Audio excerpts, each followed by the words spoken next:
Before I start, I must be honest with you and admit that when I was given this year's EF challenge topic, I thought it was gonna be an easy task for me to manage because, believe it or not, I ask myself this question on a daily basis. But as I was thinking of what to tell you and what to say, I realized it wasn't an easy question at all to answer. Mainly because I have a lot of hopes and I have a lot of dreams for the future of our society. You see, just a few weeks ago I finished reading this book. It is a book written by Nadia Murad. Nadia was 21 years old when the ISIS terrorist group invaded her village and killed hundreds of people, including 6 of her brothers and her beloved mother. Nadia was one of the thousands of women who were abducted by these groups and sold as sex slaves. There were nights when Nadia was not raped once, but 2 or more times, and even worse, there were nights when she was not raped by 1 nor by 2 men, but by 5.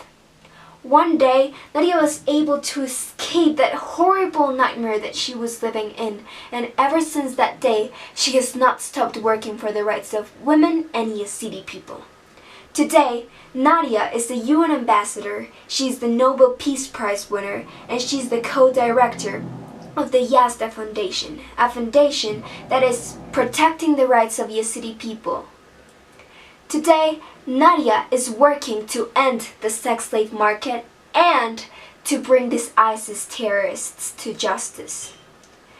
When I was reading Nadia's story, my heart broke. Not only for Nadia, her family, and the Yazidi people, but also because I realized that we're still in a world where thousands of women are living what Nadia once lived. And they're living that not necessarily because a terrorist group abducted them, but because the sex slave market exists. And also, it was unbearable to me to think that we're in 2019 and we still live in a world where genocide due to religious beliefs is something that happens. And I guess when I read that and when I started reflecting about Nadia's story, I realized what my hopes for the future of our society were. I want a world where love wins, peace remains, and values are something that we actually care about. I want a world where if I ever have a daughter, I won't have to remind her that every time she goes to a party, she has to keep her eyes on her drink the entire night so that she doesn't get drugged and later on raped or sold to the sex slave market. I want a world where I don't need to remind my daughter to carry pepper spray everywhere she goes so that she can come home without a single scratch on her body.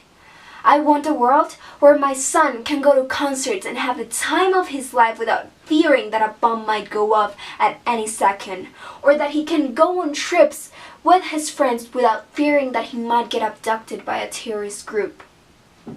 I dream of a world where my siblings, my friends, my teachers, my family can be whoever they want to be. And they can love whoever they want to be, whoever they want to love, and not be judged by it. I want a world where my kids won't have to fear because they believe in another religion than their friends. I want a world where they can believe in Allah, Buddha, Jesus Christ, whoever they want to believe, and they won't be killed for it. I dream of a world where we realize that what makes our world is the diversity in it, and building walls or killing each other because of our differences, that will only destroy it because we're destroying the essence of our society.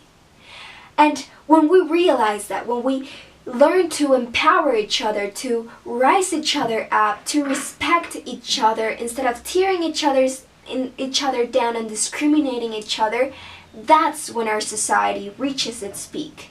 And that's when our world becomes the greatest version of our world that it can be. That's when I reach my biggest hope for our society, and that's when my dream world comes into vision. So I guess my dream world is a world where we respect each other, when we learn that diversity is essential in our society, and we are who we are because of it. Thank you.